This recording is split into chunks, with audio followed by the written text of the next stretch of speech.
welcome everybody to today's Connect and Learn on Baby Bonds, co-sponsored by Social Venture Partners Connecticut and the Asset Funders Network.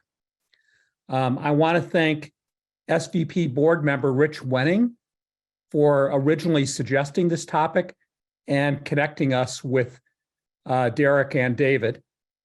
I'd also like to thank SVP board member Dr. Minette Ferguson for a strong advocacy on baby bonds. Today's session is this month's installment of our monthly Connect and Learn series, organized by SVP on key topics of interest in addressing opportunity gaps and the racial wealth gap in Connecticut. I want to thank Martha Minster for leading the Connect and Learn program over the past year. And now I'd like to introduce today's speakers. Dr. Darrick Hamilton is the Henry Cohn Professor of Economics and Urban Policy and the founder of the Institute for the Study of Race, Power, and Political Economy at the New School. Dr. Hamilton is considered one of the nation's foremost scholars, economists, and in many ways, really the father of the baby bond movement. He's well published in many journals and prominent publications, served as a member of the Economic Committee of the Biden-Sanders Unity Task Force, as well as testifying multiple times and advising various members of Congress. David Radcliffe, our very own Connecticut David Radcliffe, is the new state and local policy director at the New School, where he will focus on economic mobility solutions like baby bonds in Connecticut, working with Dr. Hamilton. Until 2 weeks ago, David served as policy director for the state treasurer's office, where his work included engaging community partners to implement the first in the country baby bond wealth building initiative. Previously, David was director of the Working Cities Challenge in Connecticut, which was part of the Federal Reserve, and led the Meridian Children's First Initiative. And something I especially appreciate is early in David's career, he was lead community organizer, something he and I share in our backgrounds, at Hartford Areas Rally Together. Now I'd like to turn to Dr. Hamilton. Well, thank you. It is an honor to have this chance, and that introduction was extremely generous.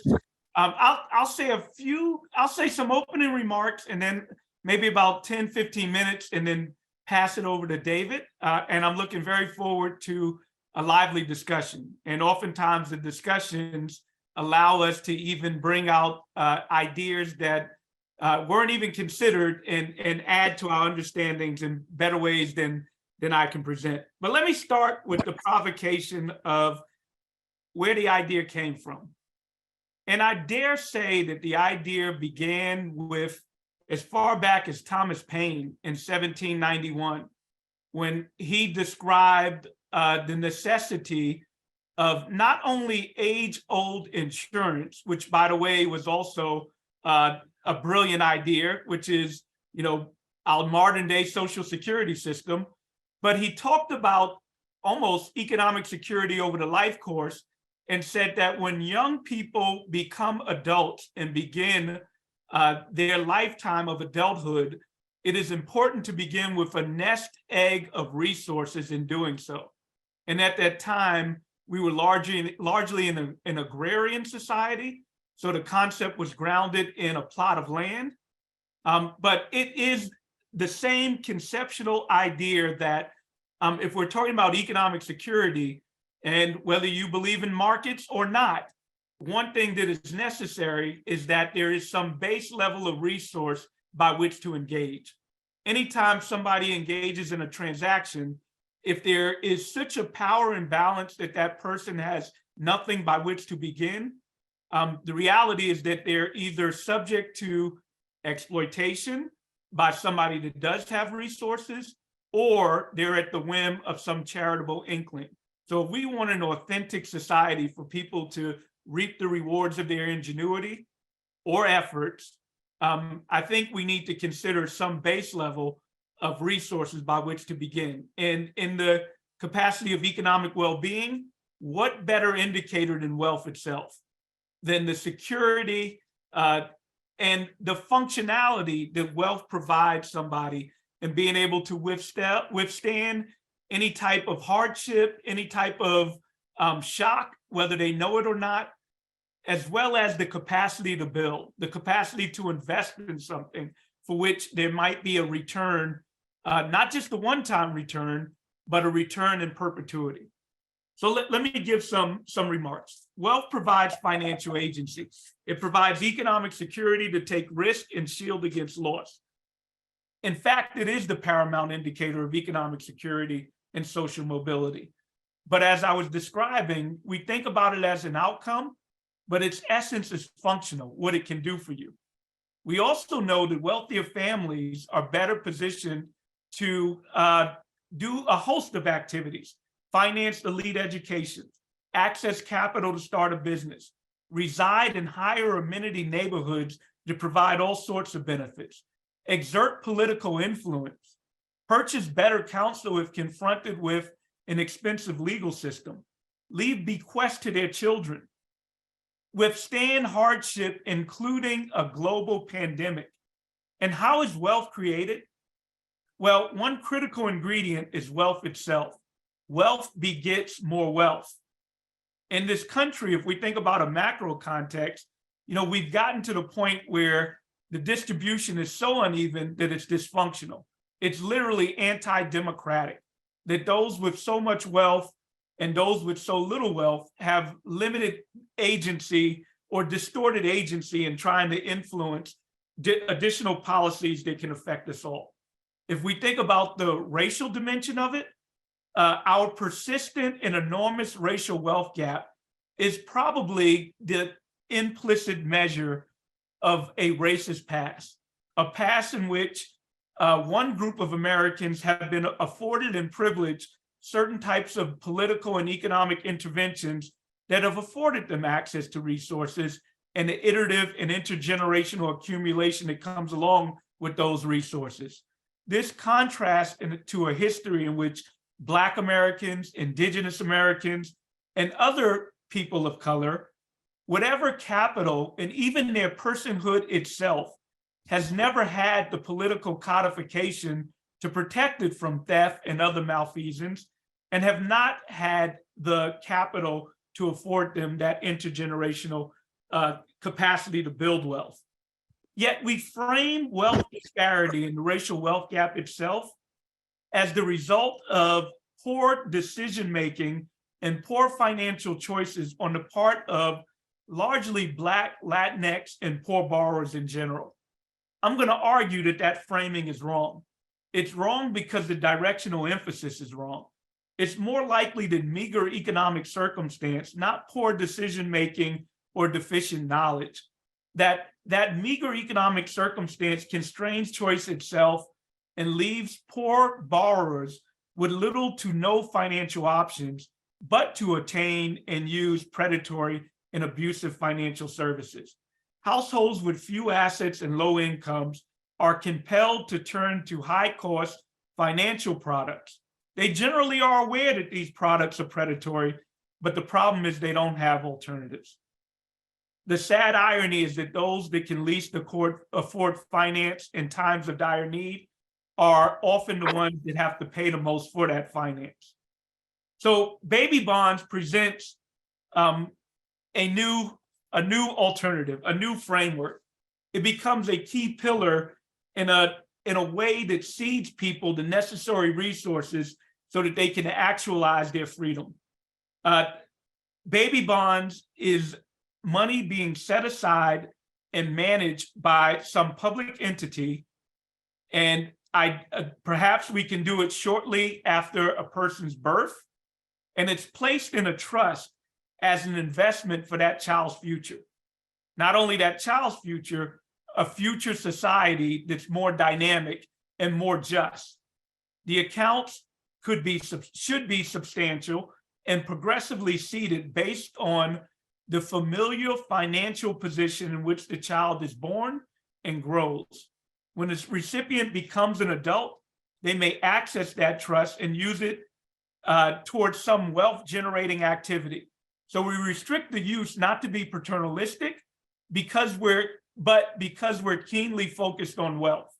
So we would use it as a down payment for a home, as some tuition benefit for a college or some other educational program, as some seed capital to get into business. Baby bonds generates a birthright to capital, a nest egg, so to speak, so that every child, especially those born into poverty, have access to the economic security that wealth provides. So I know David needs to go and I'm worried about the time. Let me just say that momentum is building, that the concept is gaining saliency across territory, across jurisdiction, from local to state to federal levels. And given the current context, I really believe the demonstrations and time at this moment is that Overton point in which we can seed something and demonstrably show what a different society can be. So let me pass to David. David, before you start, I just wanted to kind of mention to people that you can put your questions kind of in the chat line, and we will have kind of a Q&A after after both speakers kind of complete their remarks. Thanks, Mark and Darrick. And I don't know why I thought it was a good idea to follow Darrick. He did such a great job of setting the stage, but I will do my best. And I'm going to focus on the Connecticut part of this story. And before I pull up some slides, I want you all on this webinar to think about where you are and the communities where you live, because what we're talking about here is not some abstract thing. It's not about some people who are from some faraway place like North Dakota or Mars. You know, who we are talking about are our neighbors here in Connecticut. And I don't have to tell any of you that the economy leaves out many of our neighbors, and it doesn't work for all. And as we've seen through COVID, before COVID and after COVID, it is very hard for many of our neighbors to make ends meet today, and harder still to fulfill an aspirational dream of home ownership, having a retirement account, starting your own business, other wealth building activities, as Darrick talked about. So think about where you live, who your neighbors are, and what we can do together to help solve some of this racial wealth gap, which is so persistent and pernicious here in this state.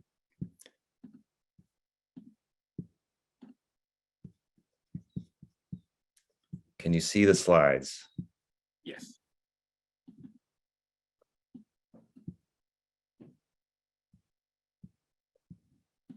Sorry.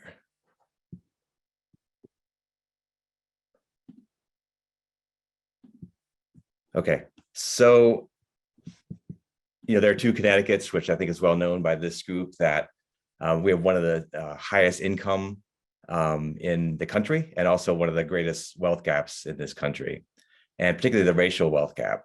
And in terms of numbers, when you look at Bridgeport, for example, the median net wealth in Bridgeport is under 20,000. A couple of miles away in Westport, Easton, New Canaan, it's almost $1 million. So median wealth in Bridgeport, under 20,000, a couple of miles away, almost $1 million. And if you can imagine that if we can close that gap in some way, and McKinsey and others have studied that closing the racial wealth gap could improve economic output in our state by the tune of about $2 billion over the course of 10 years. But beyond the economic benefit of closing the wealth gap, it also, and Darrick talks well about this, that it also is investment in our neighbors and the greatest asset in our state. Not dissimilar from the great work that SVP has been doing with workforce and early care and education.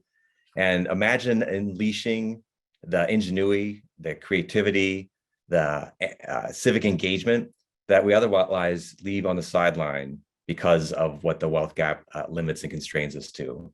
So the boost to families, communities, and economy could be profound. And also think about, in the hour that we're together, nearly 2 babies will be born into poverty in our state.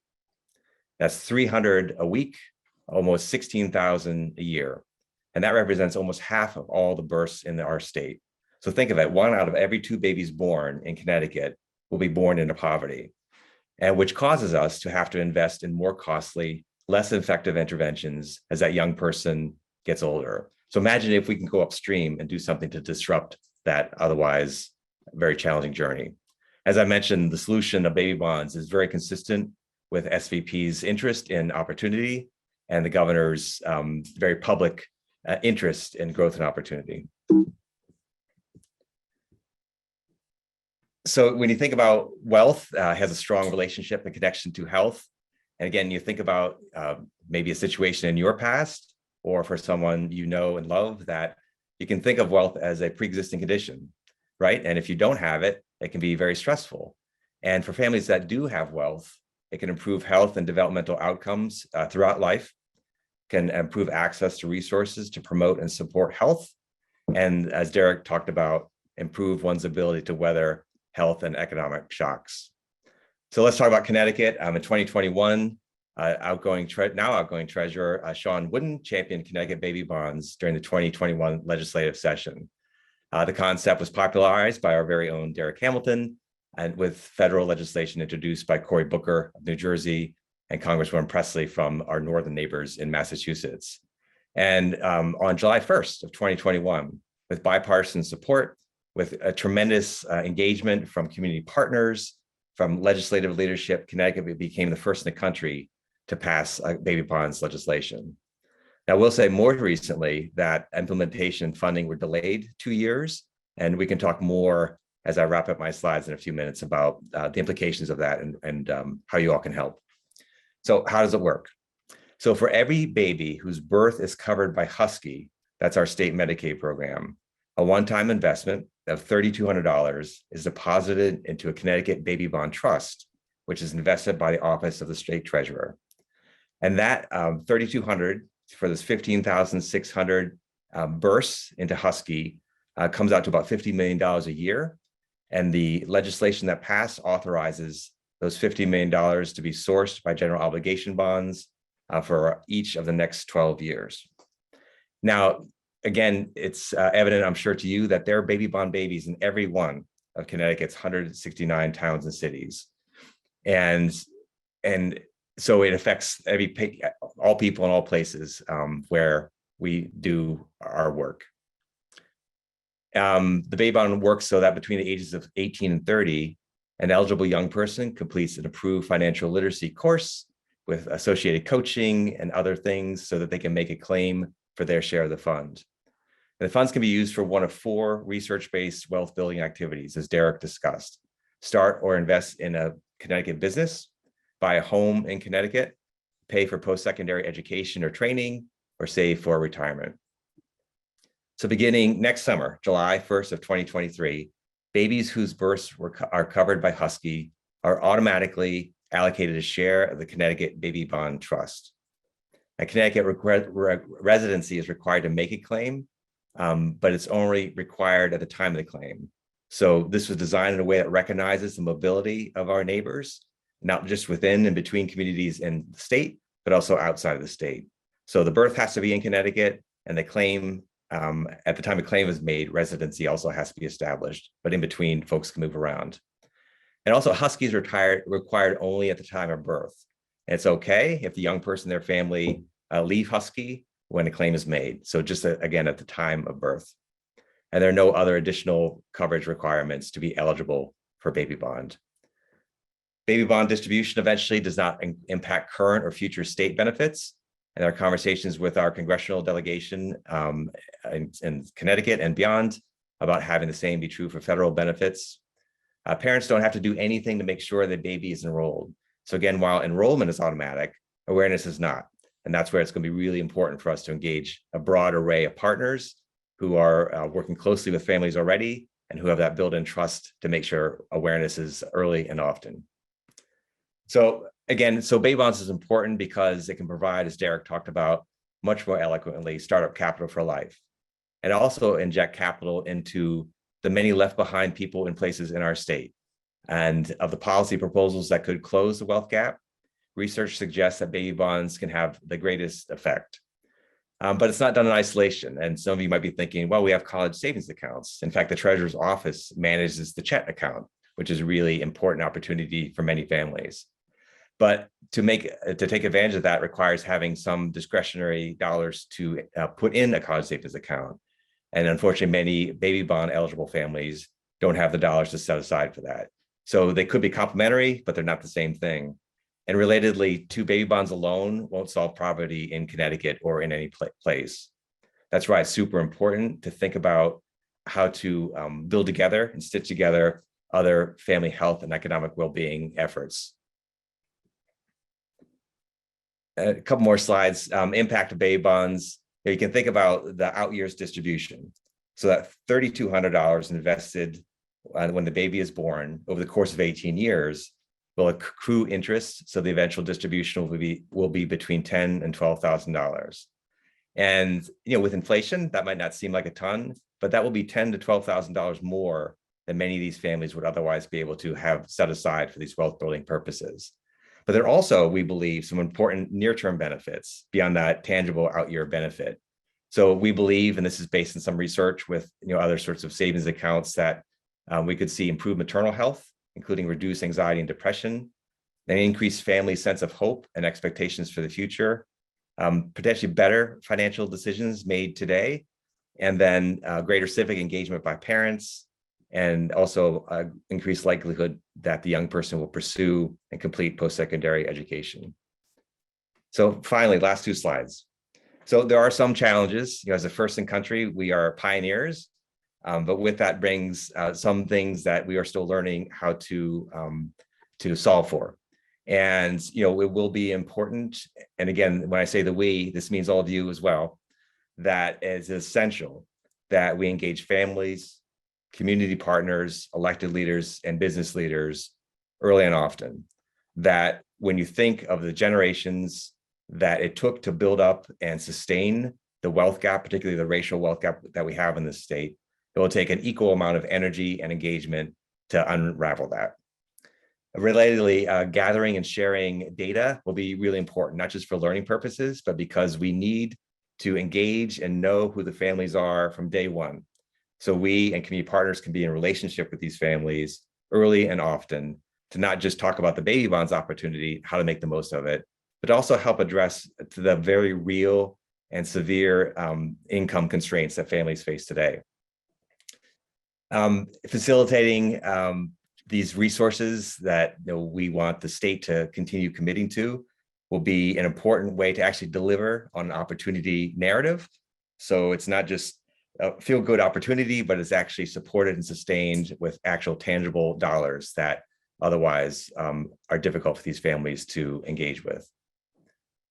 I talked about aligning resources, shared interests towards economic security. So you're thinking about, when you think about the basket of SVP activities that you guys are involved with, early care and education, workforce, financial security, et cetera, what is the relationship between those efforts? And how can we talk about them in a way with our policymakers and budget setters so that it's not this or that opportunity, but it's seen as a portfolio of things that have to be aligned and moving together to have the best impact for our families and for our state's economy. And finally, maybe not finally, but at least another important challenge is ensuring the governor's approval of the annual bonding allocation. So I mentioned that the legislature has authorized the $50 million a year for 12 years, but it will be up to the governor, who chairs and sets the agenda for the State Bonding Commission, to ensure that those dollars are approved and move forward. And you may know, for example, there's a bonding commission meeting last week that approved several $100 million of really important investments in our state. So the baby bonds investment will be a part of this ongoing bonding process. Finally, the work ahead and where SVP can add value. Again, I talked about these really important efforts going on around the state, how we sometimes think of them in a way that's not as connected or cohesive. So we want less Frankenstein's monster and something that has these otherwise disparate efforts be connected and advanced in some common fashion. We also know, as I mentioned, that you might think of baby bonds in some ways as a tomorrow investment, although there are near-term today benefits. But thinking about the struggles these families face today is really important. So that today and tomorrow framework we think is really important. using data early and often to sort of drive a narrative of growth and opportunity, again, underwritten by real dollars, is super important. So in the words of Eric Liu, who said, we're all better off when we're all better off, which I think is a really accessible way for the likes of non-researchers like me to understand what the benefit of this could be. And again, Darrick mentioned the number of other states.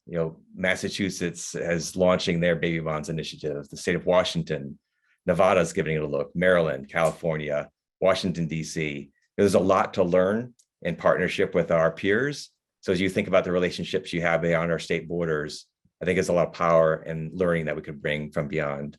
Again, engaging the new treasurer, Eric Russell, recently elected, will take office January 4th.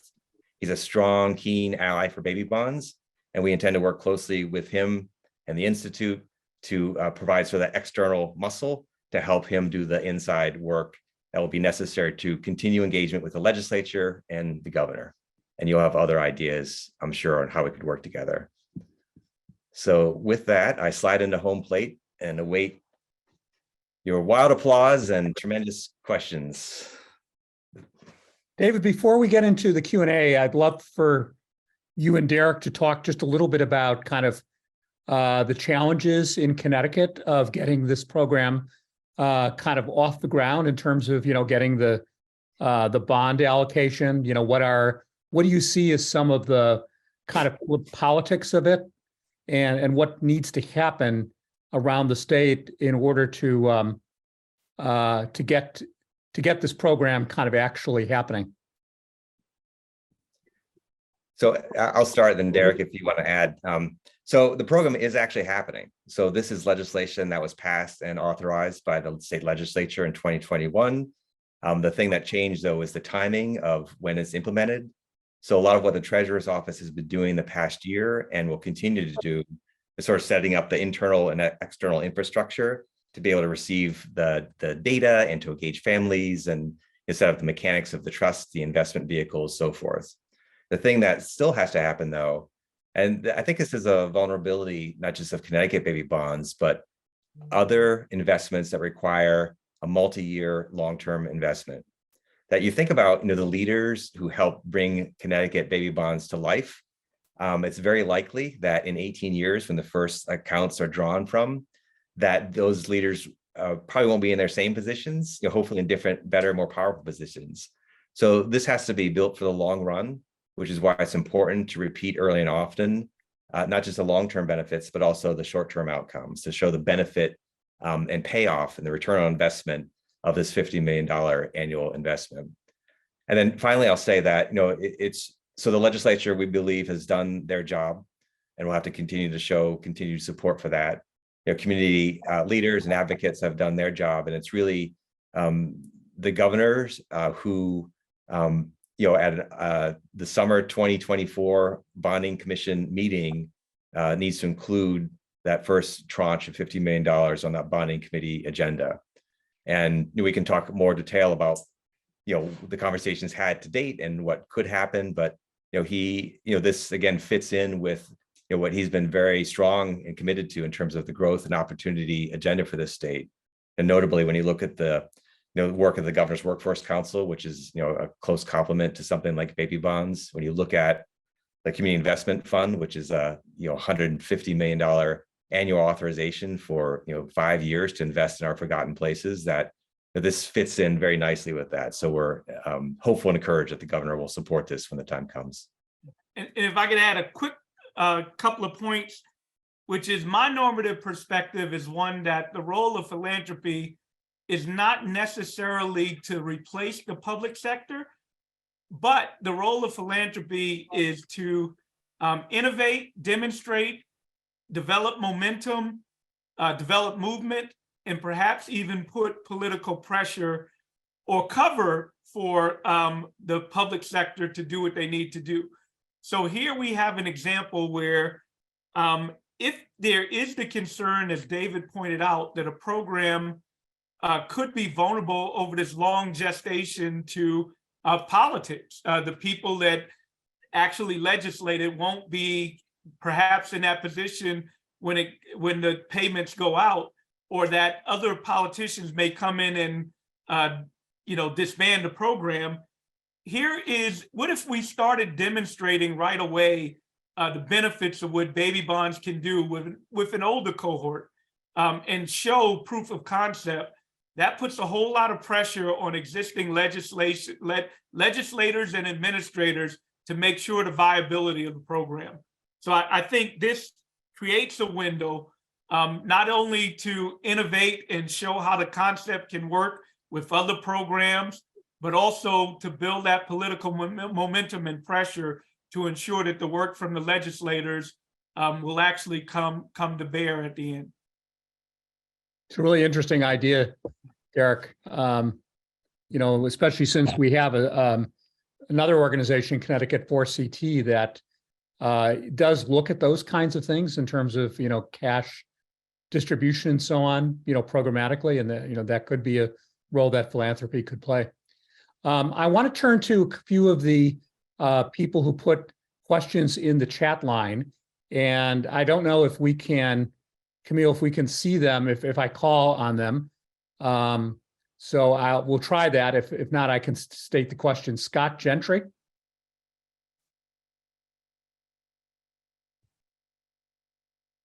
Just a minute and I will get Scott.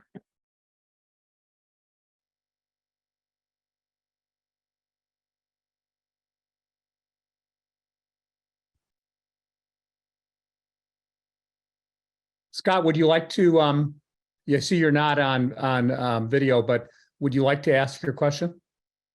Sure. Sorry, I am not getting my camera to work. So anyway, I was just curious about the capital growth projections of the initial $3,200 investment. It sounds like it's going to be invested over 18 to 30 years. And then the second part of the question is it a use it or lose it kind of benefit? So what happens if the recipient doesn't claim it after 30 years? Thanks, Scott. So if I follow your question, there are two parts that jump out to me. Is that it's a $3,200 initial investment invested by the Treasurer's Office.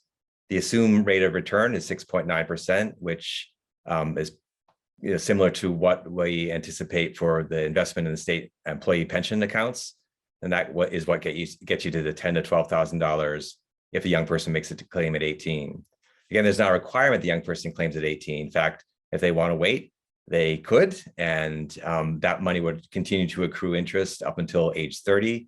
If it's not used at that point, it would then get returned to the trust to fund potentially future cohorts. So by age 30, it needs to be taken out. And we do anticipate that there won't be 100% claim rate, right? There naturally be maybe some folks who leave the state and don't come back, some who decline to use it, or maybe just are disconnected from some of the outreach work. So that's sort of the short answer there. Yeah. And conceptually, ideally, you would want the accounts large enough to afford people access to an asset that will passively appreciate over their life, like a home, a down payment to a business, or an education without debt.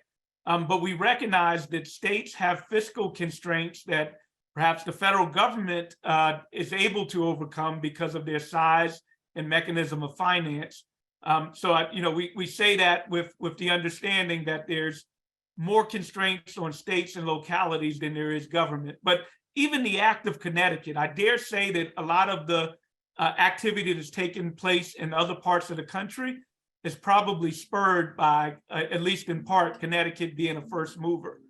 So we can get to that North Star simply by just starting, if you ask me, I think.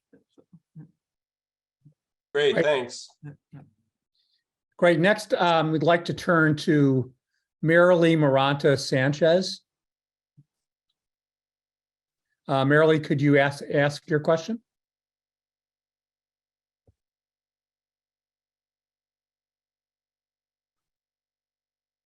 Hello, can you hear me? Yeah, we can hear you great.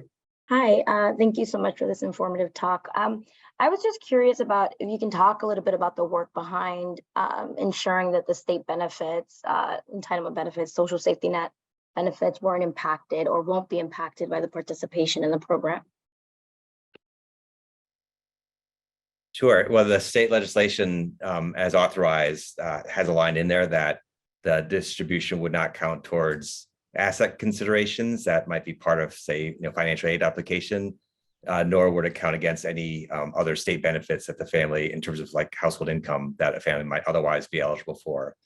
It's a little more complicated at the federal level, and that's why conversations are happening with some of our Connecticut congressional delegation, who, as Darrick mentioned, did conceive of doing a national baby bonds proposal. But until that happens, the states like Connecticut that are creating state versions of this, there needs to be some language where the IRS would recognize, as the state of Connecticut would, that baby bond distributions, again, wouldn't count as an asset nor against any federal benefits. The other design feature that we think helps towards this is that the accounts aren't individual in terms of, like the young person at birth doesn't get a named account, but it's this large trust. And then the young person is eligible for a sort of a pro rata share of that trust.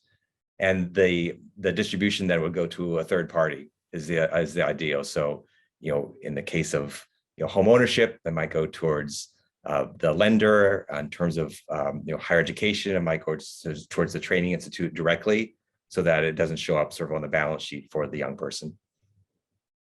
I mean, the other design feature, just to add on, is that I think in the state of Connecticut, it's restricted to Connecticut institutes. Is that correct, David? And Well, for post-secondary education, it can be outside of Connecticut. okay, But for the home ownership and small business investment or startup, those have to be Connecticut based. Okay, thank you. I'd like to now turn to Chris Kuhnhart, who has a question. Chris? Yes, can you hear me okay? Absolutely. Thanks for the conversation. I'm learning a lot. My question is about how to track eligible individuals. So 18 years from now, I guess my worry is how do you keep folks from falling through the cracks or not even knowing that they are eligible? In an ideal situation, you actually have a list of eligible individuals, and in 18 years, you're reaching out to those individuals to the extent you can find them. But I expect that's not practical. Are you counting on the individuals to track down whether they're eligible or not, or is there a proactive initiative to make sure that they know that? That is a great question, and one of the things that does keep us up at night. It is really important, and conversations, have been in the works with Department of Social Services, as well as importantly, community partners, that if we wait 18 years to have our first engagement with these families, we will have lost most of them. Just the nature of mobility and, folks, coming in and out of places. So we can't and don't want to wait. And we've, imagined sort of a system of stakeholders who engage with families at different points during the young person's growth, who already have these really close relationships with families. And this will be an incomplete starter list, but when you think about the healthcare system, the community health center network, hospitals, community action agencies, Head Start programs as you're getting up in sort of the preschool years, the school system, other community providers, we're imagining sort of a network, at least a federation of those providers who are also themselves, their frontline staff, aware of who in the families they serve are baby bond eligible. And so in having interactions with those families are having conversations about the opportunity and reminding them as time goes by, because it's not realistic. And you think about things that you should have remember from 18 years ago. That's a hard thing to do. And so we want to design something that's very human focused and that recognizes that, life happens, and it's going to take a lot of work from all of us to make sure that families first are aware of the opportunity, know what the effect it could have on their young person, and how to keep engaged with the process. So when the time comes to make the claim, they can do it in a way that makes the most sense. Great. Next, I'd like to turn to Dion Mirandula.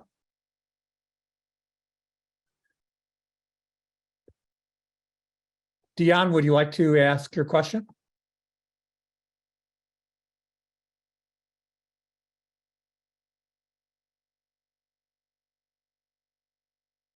Dion, you might, is Dion muted? Just or a not? minute.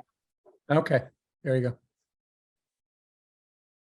I'm interested in, are there any provisions for children born before this all starts? You know, all of our kids up to 18. Yeah, I mean, again, I would love for us to, in Connecticut, I think the short answer is no.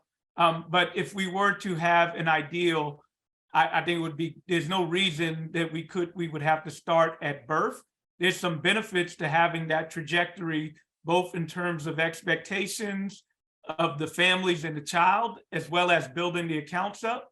But if one were to not have fiscal constraints, I think it would be great to fund those and seed those accounts at least up to 18 years in those children also.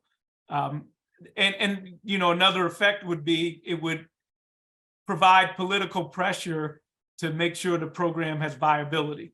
When we originally legislated Social Security in the US, we started with an older cohort who was close to retirement, who got the benefits without that long trajectory of putting money into the account. And that very well gave the program more political viability.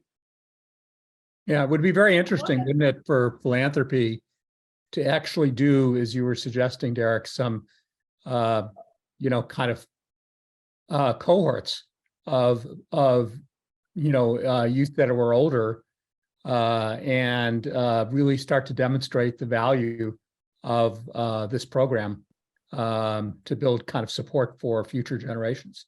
So When you mention Social Security, they've got this amazing way to track all of our earnings over time. And would there be a system within the way that Social Security works that we could track these kids who are beneficiaries of that $3,000? Yeah, and you know what else is useful from Social Security is that people can see a statement about the money they have. So that could be, you know, a design issue that's beneficial, even though the accounts are held in trust, in terms of expectation and shaping people's perspective, letting them know how much reserves they have periodically with interventions. Social Security is, you know, I guess, tracked in a way that's linked to Treasury so that we are, here's the point I want to make. I'm rambling. Let me get to the point. The bill proposed by Booker and Pressey seeds the accounts at birth, but then adjusts the accounts over time based on familial position. If we were designing them without constraint, in my estimation, wealth would be the best metric to help seed the accounts. But without capacity to ideally identify wealth position, we may use income as a metric. But in this Connecticut legislation, the accounts are completely seeded at birth and not augmented over time.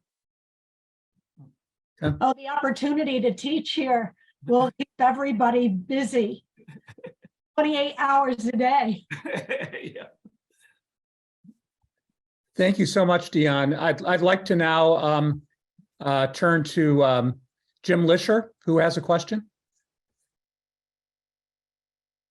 Jim? Am I on? You're on, Jim. Okay. My question is whether there's provision for administrative infrastructure to train and supervise the disposition of funds.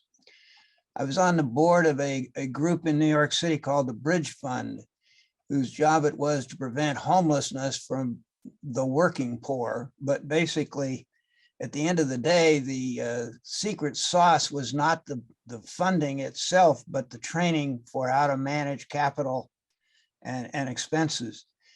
And anytime I hear a large amount of money available to people that to classically have, you might, if you were a child, you might get that from your parents, but in fact, there's not a lot of evidence that that's probably going to be available in some of the families we're going to be serving. So my question is there money aside and out as a result of this capital that's been accumulated to pay for the administration and most importantly, the training. Yeah, this goes, David, to your whole point about the financial education part of the state law, right? Yeah, that's right. I think that's a really important consideration. As of now, there aren't dollars set aside for that, but you can imagine that being an important role for not just philanthropy, but also for nonprofit providers who are currently in that space. I think again about one of your partners, and there may be others that Simplify CT. It does a lot to help make sure that families are maximizing the benefits for which they're eligible, to understand sort of the tax filing process, and in that engagement with families, it doesn't happen by magic. It takes training and process. And so multiplying that times, the 100 plus institutions in Connecticut who are well skilled to do that, but getting them to a scale and consistency across organizations, I think is something really important. And we'd love to think with you on what that could look like, and also importantly, how to resource it. And to add on real quick, I know, obviously having people be their best selves to receive the account is always ideal. But a big concern to the program is predation itself. So as was pointed out, you are diverting a lot of resources to a young population that very well could be vulnerable to predatory predation, not only from finance sectors, real estate sectors, but even education sectors themselves. So one design issue that Connecticut has is the distribution of the accounts. So there could be some adjudication of certification of what is an entity that could receive the accounts or not, based on a track record and whether they're predatory or not. But we all can be susceptible to predation. So financial coaching and access to knowledge would certainly be a nice thing to complement the accounts with. Okay. Just as a quick comment, yeah, $10,000 in a community and culture that typically does not think that far ahead in a planning situation could be a recipe for disaster. So it requires some serious administrative and follow-up, much like Chris Kunhardt was suggesting. Yeah. Okay. Good point, Jim. Next, I'd like to turn to Arthur Mincer who has a question. Arthur? Yep. Can you hear me? Yes, we can. So you really answered my original question on whether there was some potential benefit utility. Oops, sorry.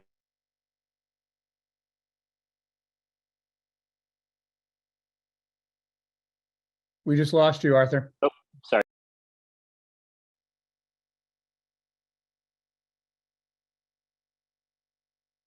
Oh, sorry, it muted me and stopped my video. Now you should hear me.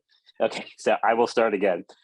So you already answered my original question on whether there was a utility potential benefit for other nonprofits working with youth to do a baby bond like program. So, because there were so many working with kids, after school programs. I work with kids in foster care and financial literacy. Could you expand a little bit about what you think a good program from a nonprofit would look like, particularly, unconstrained by politics, unconstrained, by some of the legislative challenges? What would a good nonprofit program look like? Yeah, and it probably won't be one size fit all. It'll probably be specific to the context and concerns of the particular area. Like really quick, we're even thinking about this in an international landscape. So what it means to do an intervention in South Africa versus Ghana will be very different based on the concept. But so conceptually, the idea is, how do you put somebody in an asset that passively appreciates over their life? The difference between a homeowner and a renter is often that capital. But you can imagine another society where it's not one where a home provides assets. So in the case of, say, Connecticut and some of the places you've designed, you've articulated, I would consider, what would be enough in the region where the people are particularly located that would allow them to get into that type of asset. And then also what might be some of the challenges that that person faces as a result for their current circumstance. So really quick, you might say, well, why not just give them cash? Why restrict the use? Not that I'm concerned about their decision-making per se, and not that cash isn't critically important to a youth at that point in their life, but if faced with a dramatic choice of an aunt who's going to be evicted or being able to put a down payment on a home, you know, the humanity in us might avoid the aunt being evicted. Both are important, but they won't, the former won't address the wealth gap. So I would design it in a way to make sure that we can really create a scenario that's similar to a lot of what people who have been able to accumulate economic security have had at an early stage in their life, which is getting into that asset. Thank you. Next, I'd like to recognize Martha Bernstein, who has her hand raised. Martha? I'm sorry. I'm sorry. I had the question, and then the question kind of escaped me. It had to do with the notification. Many people, or I think these days, almost everyone ends up with a social security number very early in their lives. So wouldn't the fact that a lot of these babies would have had a social security number assigned help in tracking them, because it wouldn't matter where they live? So in brief, that's been part of the conversations. And so I'll just say that's been part of the conversation, and there may be other better, more timely ways to do that. I mean, one of the challenges, and I'm not expert in this space, is that social security numbers aren't always assigned at birth. And, you know, there are parts of the Husky program that do also cover undocumented births in the state. Right. So we want to do a system that's universally could capture everyone who's eligible. So again, open to your thinking and ideas on how to stitch that together, but we have thought and talked about that. Yeah, no, I realized after I said it that for undocumented babies, that wouldn't be families, that wouldn't be the case. But for those available, it would help, you know, where it's available or comes in while they're still connected to a community health agency or something else. It could help for the ones that leave the state and move to a different part of the country. They could be more easily tracked. Yeah. And you know, don't want to have a missed opportunity with early touch points and frequent touch points. In addition to what it might do to aspirations of a child who, you know, if you know you got a resource waiting for you that potentially could incentivize you to invest even more in your early development. But we shouldn't even lose track of what it might do to the parents. Even with regards to an element like civic engagement, we have a population that may be losing faith in government, may be losing faith in the capacity of interventions to help their life. But what will it do to know that something that we care so dearly about, our children, that the state has a program set up to change their outcomes later on in life? I dare say and hypothesize that it might promote civic engagement. It might promote even more activity and engagement in one's decision-making for themselves and their community, which is a benefit we often don't invest in. We have time for one more question. And in case people have to drop off right at the 1 o'clock, I do want to kind of just provide a little bit of shameless promotion that these Connect and Learns happen the second Tuesday of every month. So please mark down January 10th in the new year on your calendar for our next Connect and Learn. And we will be, you know, kind of emailing people information about it. I'd like to give Marcy Sternum, Marcy, an opportunity to answer your question. Marcy? Great. Thank you, Mark. Hi, Darrick. Hello. How are you? My question has to do, and you just touched on it a little bit, Darrick, the opposite of what you were speaking about before in terms of the possibilities of predation here.